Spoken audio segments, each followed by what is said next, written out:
Como digo siempre, a todos los que a partir de este momento vienen y se ponen en contacto con este espacio. Nuestra cuenta en YouTube, Miosotis Grullón, es nuestra cuenta.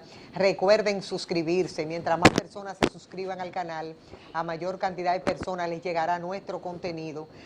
Es una preocupación para nosotros como país la parte económica, en todo el sentido de la palabra. Y siempre estamos pendientes, los pros y los contras, las situaciones que se están dando en el país. Ningún gobierno opera en ninguna parte del mundo si no tiene los recursos que le ingresan al Estado para poder operar con eficiencia. Cuando hablamos de construcción de carreteras, cuando hablamos de la situación de la canasta familiar, de los altos precios, la situación de la salud, ahora que tenemos una situación sanitaria, todo eso son recursos. Entonces, si el gobierno no le entra, no puede, como cuando usted está en su casa y no tiene un empleo.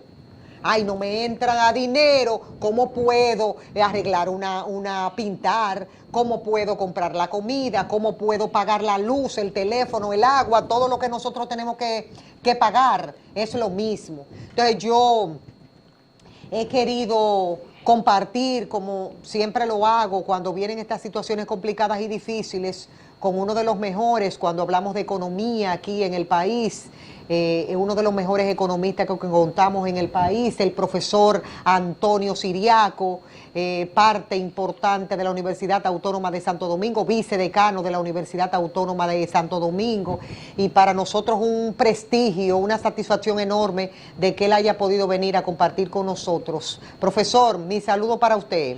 Bueno, tú sabes, Miosotis, que siempre estamos aquí a tu disposición y nada, estamos siempre prestos a responder todas las preguntas que tú nos puedas hacer.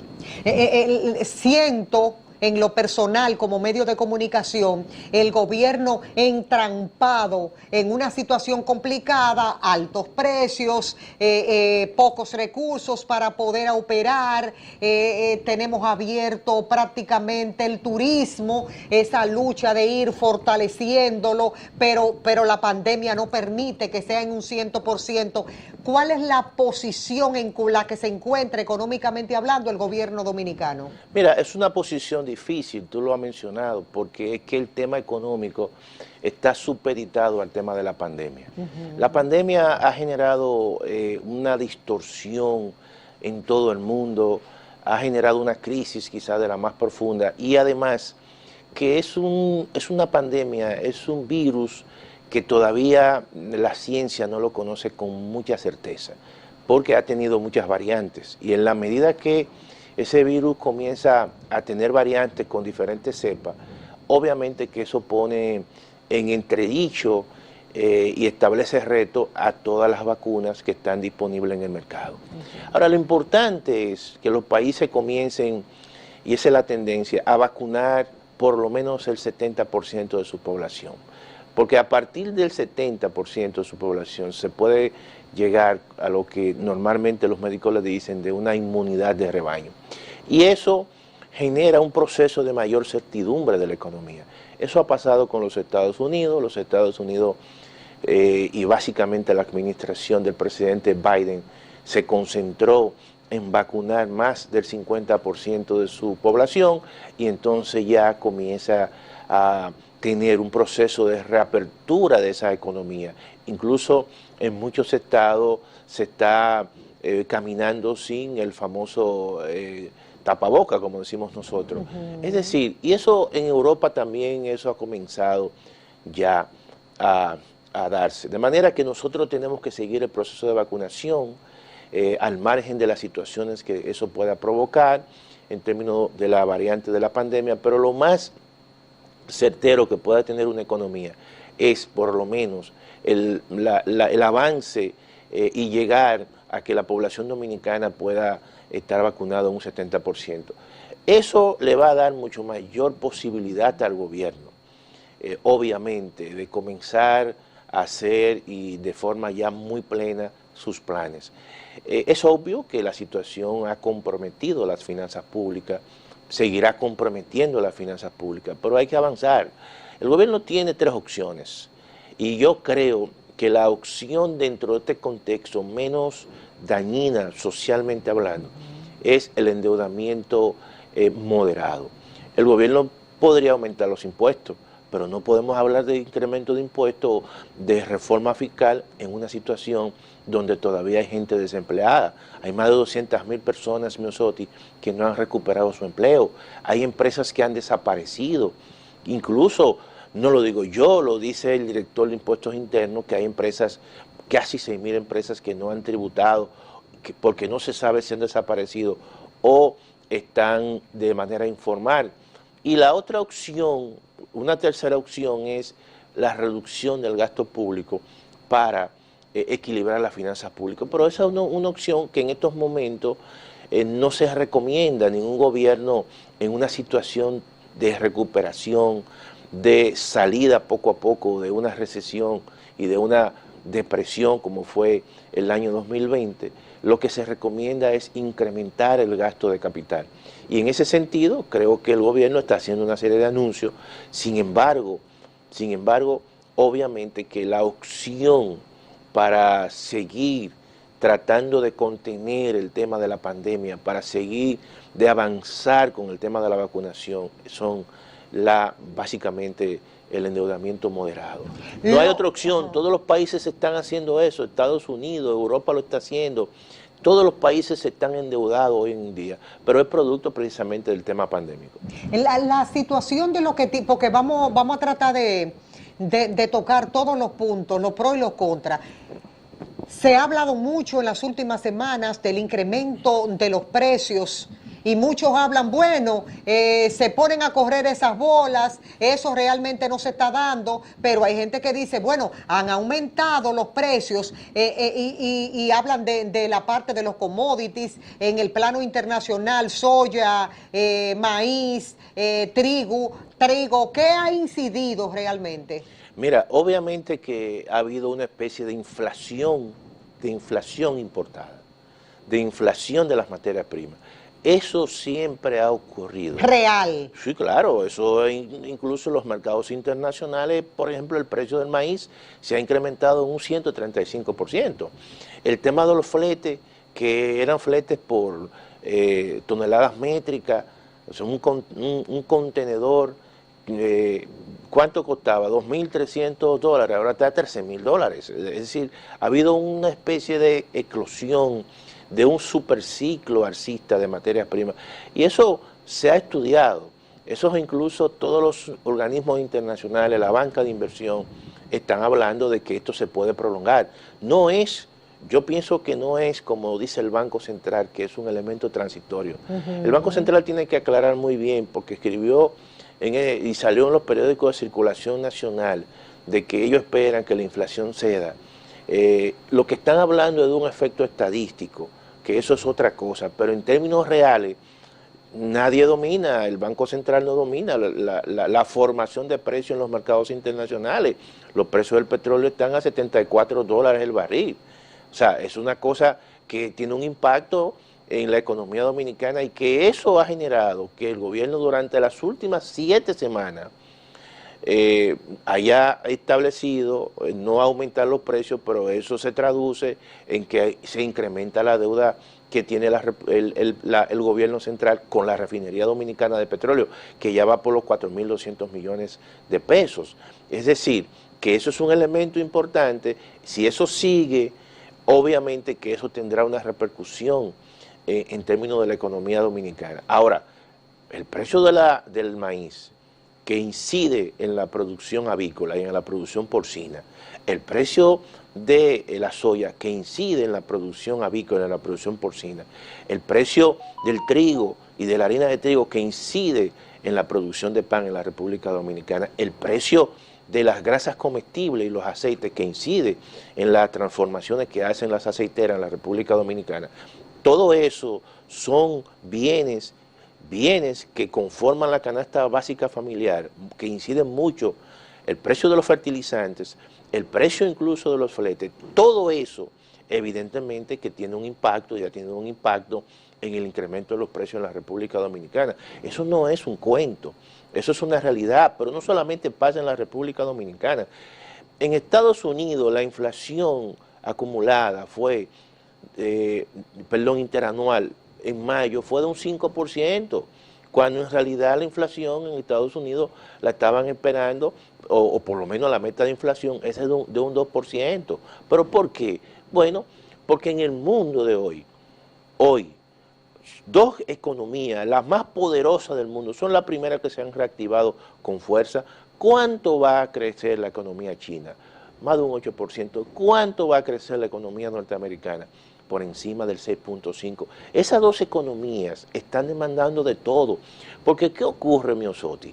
Cuando hay crisis nosotros contenemos nuestro presupuesto y sencillamente lo concentramos en ¿qué? En alimentos y en medicamentos. Pero cuando la crisis ya está cediendo, ya la gente comienza a consumir otras cosas. Y entonces lo que está ocurriendo en los mercados internacionales es un incremento brutal de las materias primas, de la demanda de esos países. Entonces, ¿eso ha hecho que aumente? Claro, entonces eso ha hecho, por ejemplo, China, la segunda economía más grande del mundo. Estados Unidos, la primera economía del mundo. En Estados Unidos, tú vas y hay escasez de madera. Las viviendas se han disparado. El precio de los vehículos se han disparado. ¿Por qué? Porque la gente ya está viviendo una vida normal o está haciendo una vida normal y está consumiendo todo lo que consumía antes y lo está haciendo con más fuerza porque estaba restringido. Eso pasa con China. Escuché a alguien decirme que ahora vamos a tener los precios de los vehículos mucho más caros en el país. Pero claro que sí. ¿Por qué? Porque el tema de los fletes, el tema de los costos logísticos se han incrementado, el tema del transporte marítimo se ha incrementado, pero también se ha incrementado en Estados Unidos. Incluso los vehículos de medio uso en los Estados Unidos, que aquí se importa mucho, que muchos dominicanos, muchos dealers van a ferias que hay en Miami, en Nueva York. El precio de los vehículos usados en Estados Unidos son ahora mismo mucho más caros que un vehículo nuevo. Entonces, todos esos vehículos que la gente aquí le salía mucho más barato, vehículos usados, se van a disparar precisamente. Entonces, ¿cuáles son las propuestas que se están haciendo de manera transitoria?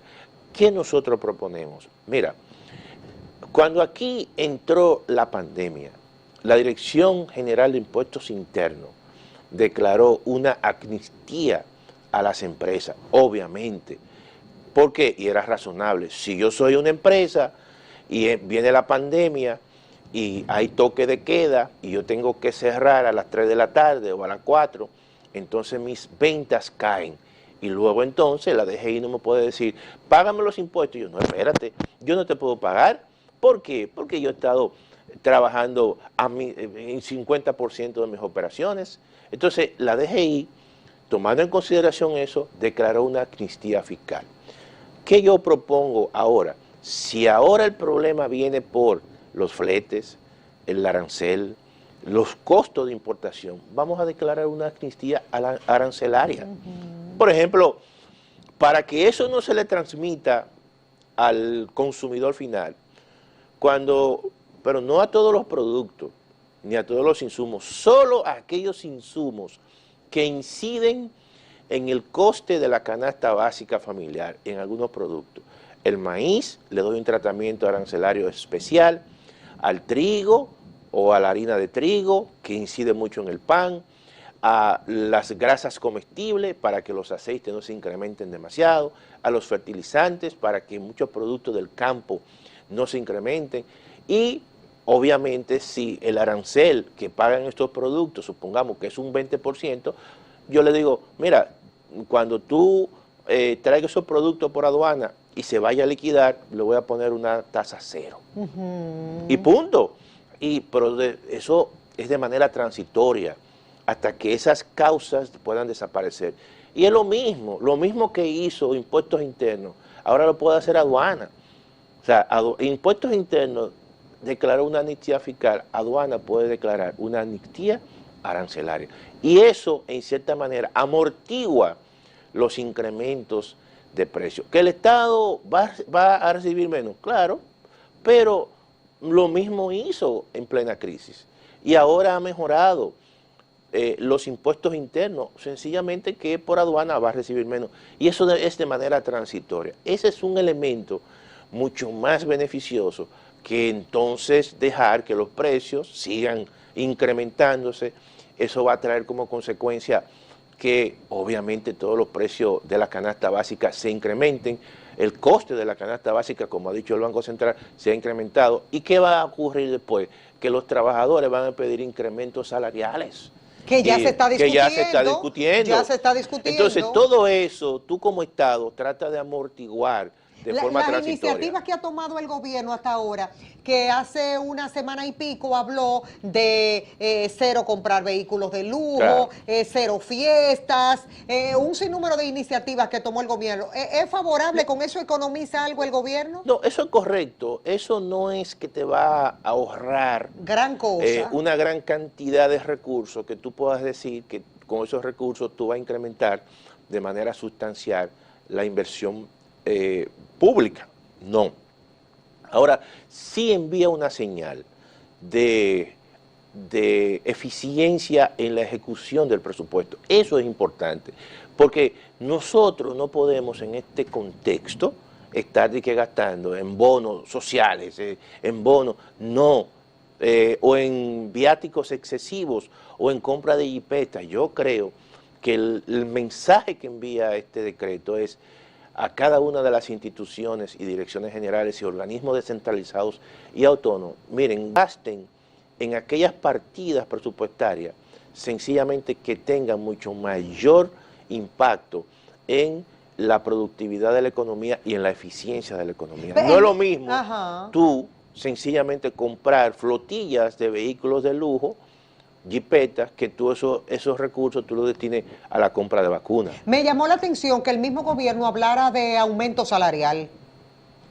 Obviamente que en este contexto, como un mecanismo de paliar la situación, amortiguar la situación, de bajar tensiones, se hable de un incremento salarial. Yo creo que un incremento salarial a nivel general no estaría mal. Ahora, hay que tomar en consideración que hay empresas que no le ha ido bien y hay otras que le ha ido muy bien. Entonces yo lo que entiendo sí, porque es extraño el fenómeno. Claro, entonces, hay empresas que con la pandemia han crecido enormemente. Claro, entonces yo lo que creo es, el sector público tú puedes sencillamente hacer un aumento bastante moderado, incluso a partir de aquellos que tienen salarios bajos, como un mecanismo de compensar esta situación. Y además en el sector privado tú puedes decir, mira, vamos a comenzar con aquellos sectores que están bien identificados, que le ha ido muy bien, que tienen capacidad, que tienen ganancias extraordinarias, y ellos pueden sencillamente hacer incrementos sin ningún problema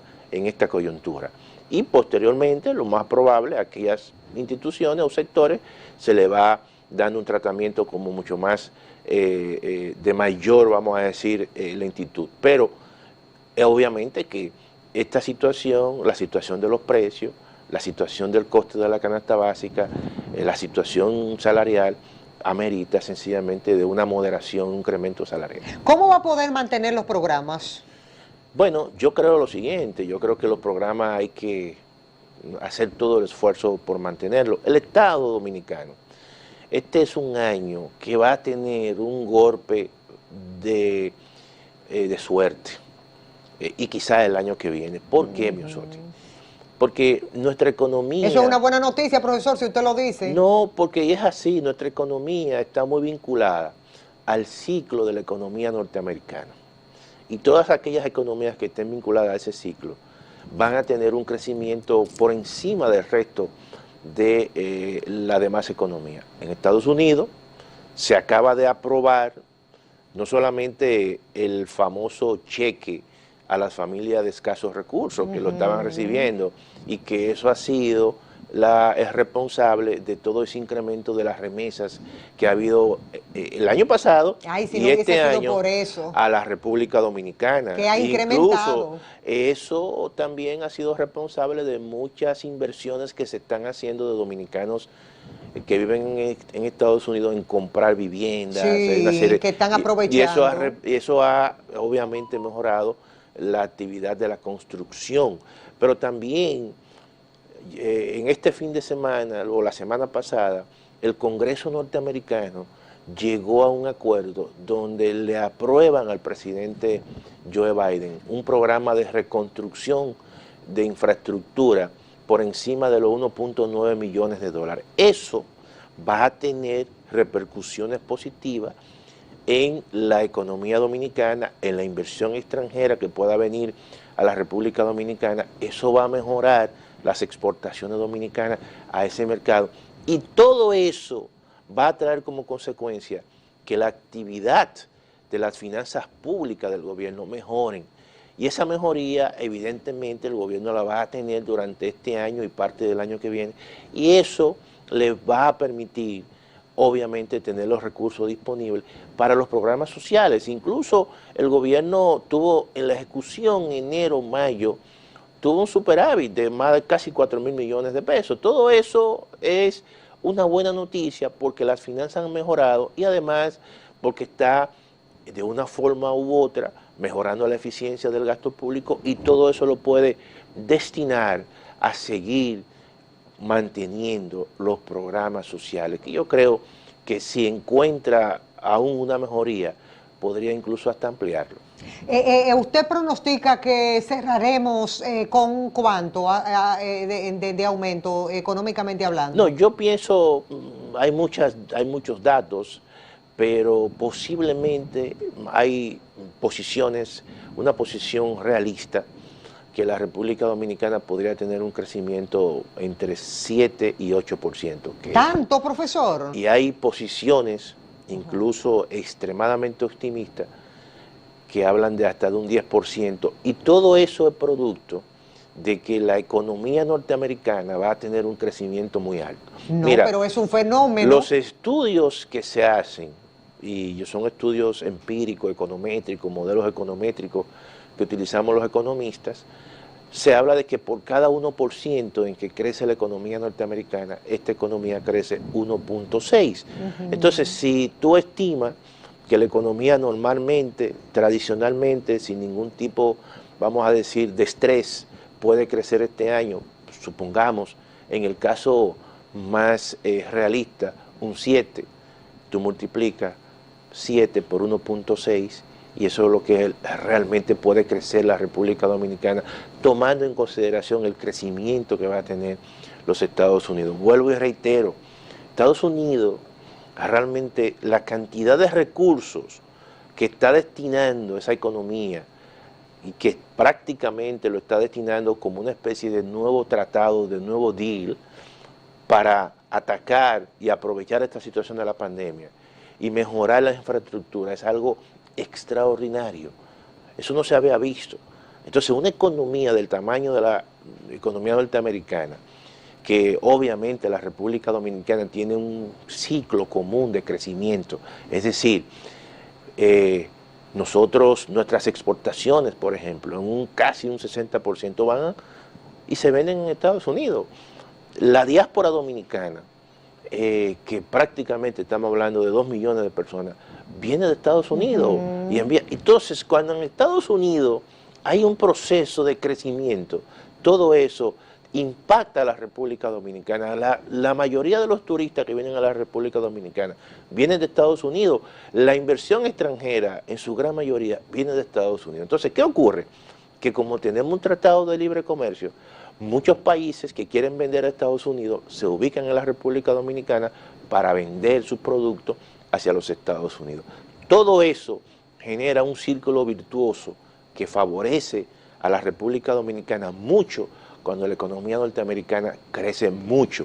Pero no solamente a la economía dominicana, lo hace con mayor potencialidad con México o con Canadá, y también luego vienen los países centroamericanos y caribeños que tenemos acuerdos con los Estados Unidos, y eso evidentemente es lo que se vislumbra este año y el próximo año. Por eso yo digo que es un golpe de suerte que tiene esta economía, y que por eso le puede permitir al gobierno tener una holgura para mejorar sus finanzas públicas sin aumentar impuestos, sin generar... No, y que ya el gobierno lo dijo, claro, que no va. No, pero no por va. eso no por otra cosa. Y nosotros eso lo advertimos. Nosotros fuimos de los primeros economistas, quizá el primero, que dijo que aquí no habían condiciones para hacer una reforma fiscal. Y que incluso iba a haber un golpe de suerte este año, producto del crecimiento de la economía norteamericana. Cierro con esta pregunta, profesor, porque usted está dando cátedras en esta mañana. Para nosotros, el común y corriente de la población, ¿es un buen momento para comprar, es decir, comprar un vehículo, hacer grandes inversiones o no? ¿O Mira, es bueno esperar? El que esté trabajando, el que tenga su trabajo estable y quiera comprar una casa, es el buen momento. El que tenga su trabajo estable y quiera comprar su vehículo, es un buen momento. ¿Por qué? Bueno, porque tiene su trabajo estable y además va a tener como un beneficio tasa de interés que están bajitas. Entonces, esto es un momento, un vehículo, ¿cuánto te están dando un vehículo a 5 años con tasa fija? Alrededor, o sea, un 7, 7.5 en muchos casos, en las ferias que se están dando. Entonces, no es lo mismo cuando las tasas de interés están altas. Tú embarcarte precisamente en un préstamo, ¿verdad? Porque eso te va a tener, obviamente, un coste de pago de cuotas, muchas veces que son altos, o lo mismo que tú te involucres en un préstamo hipotecario con tasa de interés que esté en un 10, ahora no, tú lo encuentras fácilmente en un 8. 7, 8, entonces 9 y a 5 años y a 3. Es el mejor momento para todos aquellos, obviamente, que tengan sus salarios fijos, su trabajo fijo. Aquel que tenga dificultad, obviamente que no puede caer en ese tipo de inversión, lo que tiene que resguardar sus presupuestos y concentrarlo en lo más prioritario. ¿Qué es lo más prioritario? Su alimentación y sus medicamentos, porque evidentemente el presupuesto no le da más de ahí. Ahora, vuelvo y reitero, el que tenga su horizonte en los próximos años, que no, sin ningún problema, con su trabajo fijo, con su salario fijo. Está en el mejor momento. Está en el mejor momento. Óyeme, qué bueno, profesor, tenerlo aquí iniciando una semana de trabajo con tantas noticias buenas y positivas en momentos de tanta incertidumbre y de tantas cosas. Profesor, gracias por venir. Muchas gracias, Miosotis, y tú sabes que siempre estamos a tu disposición. Gracias por tu gentileza. Señores, ustedes y nosotros, gracias a los muchachos por el tiempo que nos han permitido. Gracias a todos ustedes por el seguimiento. Estamos aquí para brindarles siempre lo que está de último minuto y ojalá hayamos cumplido con nuestro cometido. Nos vamos con la satisfacción del deber cumplido. Nos veremos en la próxima oportunidad.